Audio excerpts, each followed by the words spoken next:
Hello, everyone, and welcome to this week's Monday Lunchtime Digest. Mike will not be able to join us this week, so it'll just be me, but I'm happy to have you guys watch us today or this week, whenever you're watching us. Anyway, welcome again to this week's Monday Lunchtime Digest on Monday, June 23rd, 2025. So we have lots to talk about today in the world of mental health in Oklahoma and beyond. And so to start us off, there was a recent journal article that was published in the Journal of American Medical Association. And this research was part of a larger study that is still ongoing. So there's a study that's going on called the Adolescent Brain Cognitive Development Study, or the ABCD study. And this study is looking at adolescent mental health of kiddos starting at age 9 and 10, but they've actually been looking at these kiddos' mental health for at least the last 5 years.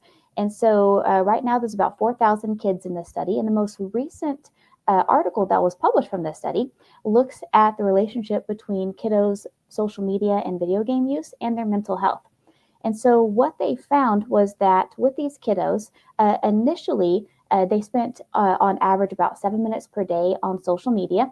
And by the time they were 14, on average, they're spending about 70 minutes per day on social media. And what they found is that by the age of 14, a third of these kiddos had what we would call an addiction or addictive behaviors to social media.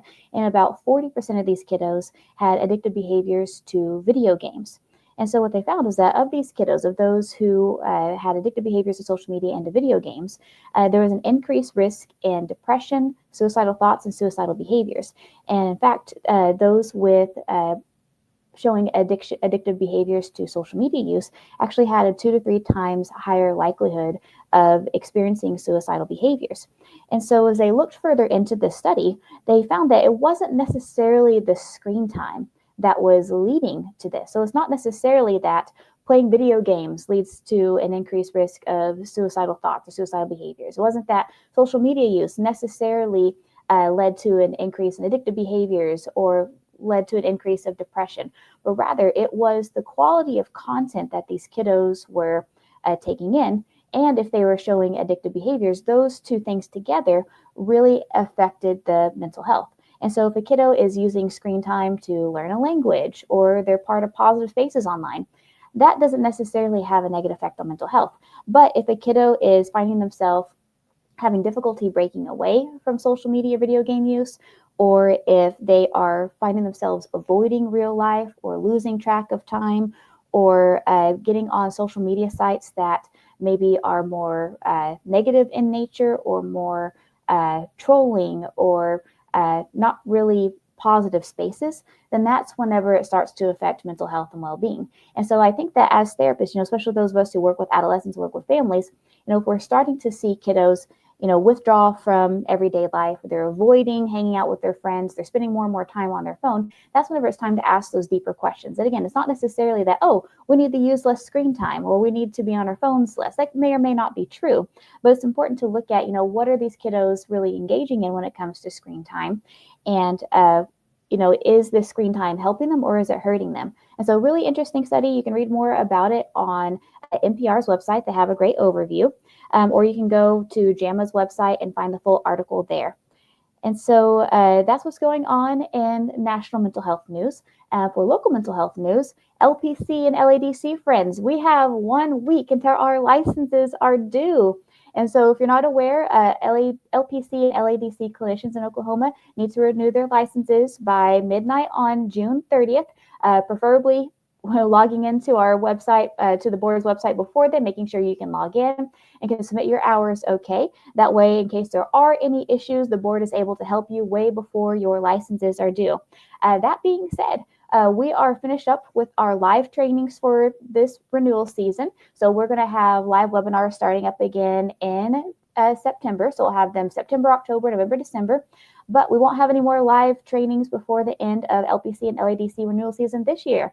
But we do have many, many on-demand trainings available now. I think we have about 200 hours of on-demand CEs on counselinginstitute.org. We are approved by the Board of Behavioral Health, the Board of Licensed Alcohol and Drug Counselors, the Licensed Social Work Board, and we are approved for the MBCC. And now some of our courses will meet criteria for MBCC, some will not, but each of the courses, if you open up, it'll tell you in plain language whether it is an NBCC approved course or not. But that being said, if you do need some CEUs, you are an Oklahoma clinician, we are approved for Oklahoma LPC, LMFT, LADC, and LCSW folks. If you have any questions about any of our trainings, you can shoot me an email at hello@edmondcounseling.com or send me a text at 405-440-3034. I'm happy to help answer any questions that I can and help you to get your license renewed way before the deadline, my friend. So that is coming up.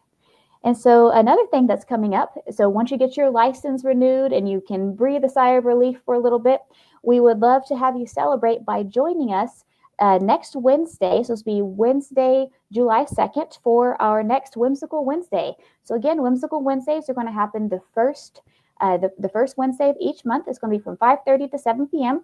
Every time the location will change. So this last time we went up at Prairie Artisan Ales to play some board games. This time we are meeting up at Flashback Retro Pub. That is Wednesday, July 2nd from 5:30 to 7 p.m. at Flashback Retro Pub. It is free to join. Drinks and admission, all that jazz is on you, which I think that admission is at most $5. But that $5 comes with unlimited play of their arcade machines. And so this time we're actually going to have an arcade tournament in order to win free CEUs. And so if you would like to join us, again, that's Flashback Retro Pub, 5:30, next Wednesday, July 2nd. You will beat me at arcade. I will be a bye. And so worst case scenario, you join our tournament and you don't win, you're at least going to beat me. You'll not get last place. I promise. And so we hope to have you join us there. And if you have any questions, again, send us an email, hello@edmondcounseling.com, or shoot us a text 405-440-3034. Be happy to help you find your way to our Whimsical Wednesday next week. And so I'd also like to thank everyone for liking and sharing our posts over the last few weeks. Our viewership has grown quite a bit on the Monday Lunchtime Digest, and we really appreciate all of your support. And so that being said, someone who liked our post last week and was entered into the drawing for a free CE was Bradley Horn. So Bradley Horn, you are our winner this week. So send me a text, shoot me an email, tell me what free on-demand course from the Oklahoma Counseling Institute would you like? And so if you would like to be like Bradley and you'd like to be entered into a chance to win next week's prize, you can do one of these three or all three of these things. You can like this post, you can share this post, or you can comment your answer to today's question. Every time you do one of those three things, not only do you help us grow, you help us be seen by others, we also get entered into a chance to win next week's prize. And so, along with sharing this post and liking this post, answer today's question. So as we all probably know, the Thunder beat the Indiana Pacers last night for the NBA National Championship, which is very exciting. And so I want to ask, are you going to the parade tomorrow? So tomorrow, Tuesday the 24th, there's going to be a parade downtown Oklahoma City to celebrate the Thunder's win. And if not, how are you going to celebrate, or are you going to celebrate the Thunder's win? So again, tell us in the comments. And thank you all so much for watching. Thank you for your support in attending our in-person trainings, taking our on-demand trainings, and watching this video, because it's through you that we're able to grow. They're able to continue to provide quality, continuing education, and more to so many mental health clinicians. And so we appreciate your time and look forward to